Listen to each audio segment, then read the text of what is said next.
నమస్తే అండి. నమస్తే అమ్మ.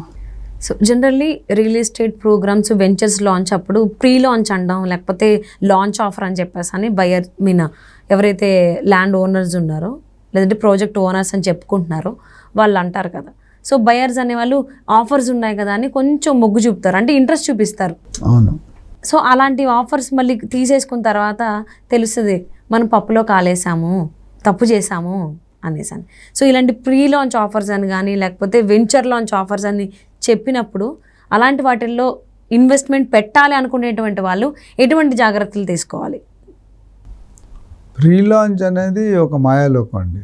ఎందుకంటే ప్రీ లాంచ్ అంటే ఎందుకు డబ్బులు కావాలి, ఎవరికి కావాలి? బిల్డర్కి కావాలి. మనం డబ్బులు ఎప్పుడు ఇస్తాం? మనం వస్తాం ఇప్పుడు ఏదైనా షోరూమ్కి వెళ్తే ఒక ఐటెం తీసుకొని డబ్బులు ఇస్తాం. అవును. లేదా క్రెడిట్ తీసుకుంటే 30 రోజులను 60 రోజులు ఇస్తాం. ఇక్కడ ఒక 10 ఎకరాలు 20 ఎకరాలు ప్రాజెక్ట్ చేస్తారు. బిల్డర్ దగ్గర 10% 20% డబ్బులు ఉంటాయి, 80% ఉండవు. ల్యాండ్ ఓనర్కి ఇవ్వాలి, కండిషన్స్ ఉంటాయి, ఎవ్రీ నెల ఎంత ఇస్తామని. సో డబ్బులు కలెక్ట్ చేయాలి. సో ప్రీ లాంచ్ అనేది ఏంటంటే discounted price without any permissions ఉండవు. రేపు పొద్దున పర్మిషన్ వస్తాయో రాదు కూడా మీకు తెలియదు. కానీ బయర్స్కి ఏమో వాళ్ళు ఉన్నాయని చెప్తారా? చెప్పరు. ప్రీ లాంచ్ అంటే వాళ్ళకి తెలిసే ఉండవని క్లియర్గా చెప్పే చేస్తారు. ఓకే. అయితే బయ్యర్ ఆలోచించుకోవాలి. ఈ బిల్డర్ బ్యాక్గ్రౌండ్ ఏంటి, ఇందాక చెప్పిన మన పాయింట్లు అన్నీ కూడా తెలుసుకొని. ప్రీ లాంచ్ మీన్స్ బేసికల్లీ ఒక 10,000 ఒక 1 year 2 ప్రాజెక్ట్ కంప్లీషన్ ఒక 2 years అనుకున్నాను, అప్పుడు 10,000కి అమ్ముతారు. ఇప్పుడు కొనుక్కుంటే 10,000 అంటే స్టేజ్ వైపు కన్స్ట్రక్షన్ అయిన దాన్ని బట్టి ఇస్తాడు, డెవలప్మెంట్ అయిన దాన్ని బట్టి ఇస్తాం. ఇప్పుడు ఏమంటే నువ్వు 90% ఇప్పుడు కట్టేస్తే 6,000కి ఇచ్చేస్తానంటాడు. ఓకే, అవును, నేను విన్నా ఇలాంటివి చాలా. హాఫ్ రేట్కే ఇస్తాము అని. Half rate 60%. అంటే మీరేమనుకుంటారు, 4,000 తగ్గింది, బాగానే ఉంది. తర్వాత నా గరక నా ఘాటుక. ఎందుకంటే ఈ 6,000 గురించి 6,000 కూడా పోతాయి. ప్రాజెక్ట్ కంప్లీట్ కాలేదనుకోండి, ఎవరికి లాస్? బయరే లాస్ అవుతాడు. లేదు, బిల్డర్ మంచోడే, పర్మిషన్ రాలేదు, ల్యాండ్ లిటిగేషన్స్ ఉన్నాయి, పర్మిషన్ రాలేదు, పర్మిషన్ అయితే రేరే ఎవరు, ఆ స్టేజ్లో కూడా ఆగిపోతారు. సో అందుకనే ఈ ప్రీ లాంచ్ ఆఫర్స్ అనేది వీలైనంత వరకు అవాయిడ్ చేయడం మంచిది, until unless it is very compulsory. Okay. రెండోది, దీనివల్ల కొన్ని అడ్వాంటేజెస్ ఉన్నాయి, కొన్ని డిసడ్వాంటేజెస్ ఉన్నాయి. బయర్కి అడ్వాంటేజెస్ ఏంటి? ప్రాజెక్ట్ కొత్తలో ఉంది. ఇప్పుడు పెళ్లిలో భోజనం ఫస్ట్ వస్తే అన్ని ఐటమ్స్ దొరుకుతాయి, లేట్ అవుతున్న కొద్ది ఒక్కొక్కటి అయిపోతుంటుంది. సో ఇక్కడ ఏమవుతుందంటే మీకు నచ్చిన ఫ్లోర్ దొరుకుతుంది. ఎవడు ఉండడు, మీరే ఫస్ట్ బయ్యర్, ఎర్లీ బయ్యర్. 1000 ప్లాట్లు ఉన్నాయి, ఈ ప్రీ లాంచ్ ఆఫర్ 200-300కే పెడతారు, అన్నిటికీ పెట్టరు. సో మీకు కావాల్సిన ఫేసింగ్, మీకు కావాల్సిన లొకేషన్, పార్క్ పక్కన కావాలి, క్లబ్ పక్కన కావాలి, floor, facing, rate, elevation, ventilation, air, ఇవన్నీ కూడా చూసుకోవచ్చు మీకు నచ్చి. అదే ఇప్పుడు అయిపోయిన ప్రాజెక్టులు లాస్ట్ వెళ్ళారు, ఇవన్నీ దొరక అడుగు మడుగు ఉంటుంది. అక్కడ సో వాస్తు లేని ప్లాట్లు లేదా లైటింగ్ లేని ప్లాట్లు అలాంటిది. సో ఇది అడ్వాంటేజ్ ఇది బయ్యర్. బయ్యర్కి డిసడ్వాంటేజ్ ఏంటంటే ప్రాజెక్ట్ అవుతుందో లేదో అని తెలియదు, బిల్డర్ ఉంటాడో లేదో తెలియదు, పర్మిషన్ వస్తుందో తెలియదు, అమ్యూనిటీస్ ఇస్తాడో లేదో తెలియదు, ఇవన్నీ ట్రయల్ అండ్ ఎర్రర్. సో ఇది రిస్క్. ఓకే. బిల్డర్కి అడ్వాంటేజ్ ఏంటంటే డబ్బులు కలెక్ట్ చేస్తారు, అంటే ప్రాసెస్ సిస్టమ్గా కలెక్ట్ చేయడం తప్పులేదు, కలెక్ట్ చేసి డెలివరీ చేస్తే ఇట్ ఈస్ వర్త్. అది జరగట్లే. So 80-90% pre launch offers are failed. ఇందులో న్యాచురల్ కెలామిటీ ఉండొచ్చు, గవర్నమెంట్ డెసిషన్స్ ఉండొచ్చు, ఎకనామిక్ సిచ్యువేషన్ ఉండొచ్చు, కరోనా అయి ఉండొచ్చు, ఇవన్నీ కూడా even builder is not anticipated.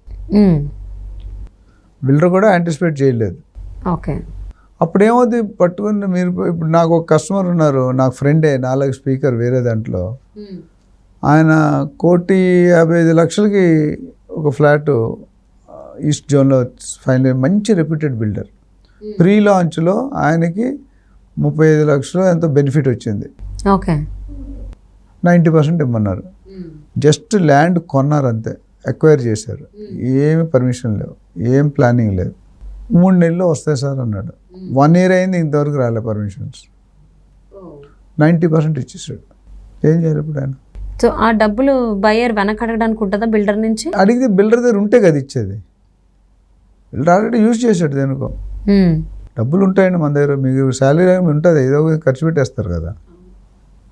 అంటే వెరీ రిచ్ లేడీస్ పేరు పెడతారని, లేకపోతే 80% ఖర్చు పెట్టేయాలి మనం, మీరు కానీ నేను కానీ. అయిపోతే తెలియకుండానే అయిపోతే డబ్బులు ఉన్నాయండి. డబ్బులు వస్తున్నాయంటే మన ఆల్రెడీ ఖర్చులు రెడీగా ఉంటాయి, ఎదురు చూస్తుంటాయి. 10th రాగానే పాలోడికి ఇంత వల్ల, రెంట్కి ఇంత వల్ల, ఇది వల్ల, అది వల్ల అని. మరి బయర్ పరిస్థితి ఏంటి? ఇంకా 1 year అయినా కానీ పర్మిషన్. అందుకని ఆ రిస్క్ తీసుకోవాలంటే కొన్ని ప్రాజెక్ట్స్ వచ్చేస్తాయి, కొన్ని ప్రాజెక్ట్స్ రానందుకు రకరకాల కారణాలు ఉంటాయి. బిల్డర్ మూసేవచ్చు, పార్ట్నర్స్ కొట్టుకోవచ్చు, డైరెక్టర్స్ విడిపోవచ్చు, ల్యాండ్ బాగోపోవచ్చు. ఇవన్నీ క్యాలిక్యులేట్ చేసుకొని ఒక 2,000 ఎక్కువైనా ఆల్రెడీ అప్రూవ్డ్ తీసుకోవడం ఎంతకైనా మొత్తం. ఓకే, ఈ ప్రీ లాంచ్ ఆఫర్స్కి మొగ్గు చూపకుండా, ఇంట్రెస్ట్ చూపించకుండా ఆల్రెడీ పర్మిషన్స్ అన్నీ సెట్గా ఉన్న వాటిల్లో మాత్రమే మనం ఇన్వెస్ట్మెంట్ పెడితే మనకి బయర్కి మంచిదండి. పీస్ ఆఫ్ మైండ్ ఉంటుంది ట్రాన్సాక్షన్ జరుగుతుంది. లేకపోతే జిందగీ బర్బాద్. ఇప్పుడు ₹1,00,000 అంటే మిడిల్ క్లాస్ అబ్బాయికి అమ్మాయికి ₹1,00,000 is a very big amount. అవును, చాలా. They will be on stress level అయిపోయి they will be on the road. ఏం మాట్లాడుతారో తెలియదు, వాళ్ళు ఫ్రస్ట్రేషన్లో ఉంటారు. బీపీ ఎప్పుడు ముట్టుకుంటే షాక్ కొడుతుంది. ఎందుకంటే ఆ కోపం ఎవడి మీద చూపించాలి? కూతురు మీదో, కొడుకు మీదో, భార్య మీదో చూపించాలి. ఈ realise that is done a mistake. So but అందరూ బ్యాడ్ చేస్తారని నేను చెప్పట్లేదు. But 80-70% prove to be wrong. 1 or 2 10-20% బాగానే చేశారు. So you have to select. First time buyer అయితే నేను ఆల్వేస్ ఏం చెప్తానంటే, you go and identify a good professional realtor who is an expert in that area. ఇప్పుడు మిమ్మల్ని వెళ్ళి వీడియో ఎడిటింగ్ చేయమంటే మీరు చేయలేరు కదా. అవును, చేయలేను. మా యాక్టర్ పని డాక్టర్ చేస్తాడా, డాక్టర్ పని యాక్టర్ చేస్తాడా? డాక్టర్ పని యాక్టర్ చేస్తాడు, గ్యారంటీ చనిపోతాడు మనిషి, అవునా? అవును. సో ఇక్కడ నేను ఇచ్చే అడ్వైజ్ ఏంటంటే, better go and approach to A real estate consultant who is well experience, well professional. అప్పుడు మీకు రిస్క్ అనేది, you might pay him 1 or 2%, pay him. 98% safe ఉంది కదమ్మా. అవును. ₹1,00,000 నువ్వు ఎంత ఇస్తావు? 2 లక్షలు ఇస్తావు. ఆ ప్రాపర్టీ నీకు కొన్ని రోజులు పోతే ₹1,00,000 కోసం 5 కోట్లు అవుతుంది 10 సంవత్సరాల్లో. ఈయన ఇచ్చేది ఒకసారి కదా ఇచ్చేది మీరు. అంతే. ఆ 1-2% కోషిష్ చేసి 98% లాస్ అయిపోతారు. సో బెటర్ అడ్వైజ్, మీరు ఫస్ట్ టైం కనుక సెకండ్ టైం బయ్యర్ అయితే మాత్రం definitely I would recommend strongly, నా దగ్గరికే రమ్మని చెప్పి, నా దగ్గరికి వస్తే వెల్ అండ్ గుడ్. లేదంటే నాలాంటి వాళ్ళు చాలామంది ఉన్నారు. Go to them, hire them, take this property చూపించిన దగ్గర నుండి రిజిస్ట్రేషన్ చేసే వరకు మీ దగ్గర ఉంటారు. ఓకే. సో అప్పుడే సర్వీస్ ఛార్జీలు ఇవ్వాలి, ఉట్టి చూపించేందుకు ఇవ్వకూడదు. సో ఇన్ కేస్ ఇలాగ ప్రీ లాంచ్ ఆఫర్స్ అనేది విన్నప్పుడు ఒక్కసారి గ్రౌండ్ చెక్ 1కి 2 సార్లు రీథింక్ చేసి పెట్టండి. ఆఫర్ వినగానే మనం ఒక రియల్ ఎస్టేట్ కన్సల్టెంట్ని కానీ ప్రొఫెషనల్, చాలా మంది ఉంటే మా ఇంటి పక్కడు పెట్టాడు, మా బావమరిది పెట్టాడు, మా చేస్తుంటే వాళ్ళు చేసేటప్పుడు మీరు చేస్తారా? ఎంత బామర్దైనా డబుల్ విషయానికి వచ్చారు కదా అడుగుతారు కదా. ఇప్పుడు లవ్ ఈజ్ బ్లైండ్, చుట్టరికం కూడా బ్లైండే నా ప్రకారం. గుడ్డిగా వాల్యూ ఇవ్వండి, బట్ మీ గ్రౌండ్ చెక్ మీరు చేసుకున్న తర్వాత ఇన్వెస్ట్ చేయండి. ఓకే. సో ఎవరెంత దగ్గరైనా ఏదైనా ఈ ప్రీ లాంచ్ అనేసరికి కొంచెం ఒకసారి ఎక్స్పర్ట్స్ని, అనలిస్ట్ని చూపించుకుని చెక్. ఉన్నారు కదా మార్కెట్లో, అంత 100,000 మంది ఉన్నారు. Hire one guy, be peaceful. మీకు రీసెర్చ్ చేయడానికి అంత టైం లేదు. So better. ఎస్, ప్రశాంతంగా ఒక ప్లాట్ కానీ ఫ్లాట్ కానీ తీసుకున్న తర్వాత ప్రశాంతంగా పీస్ ఆఫ్ మైండ్తో ఉండాలంటే ఒక ఎక్స్పర్ట్ని హైర్ చేసుకుంటే the best. Better. Thank you అండి. Thank you so much for spending your value. Thank you.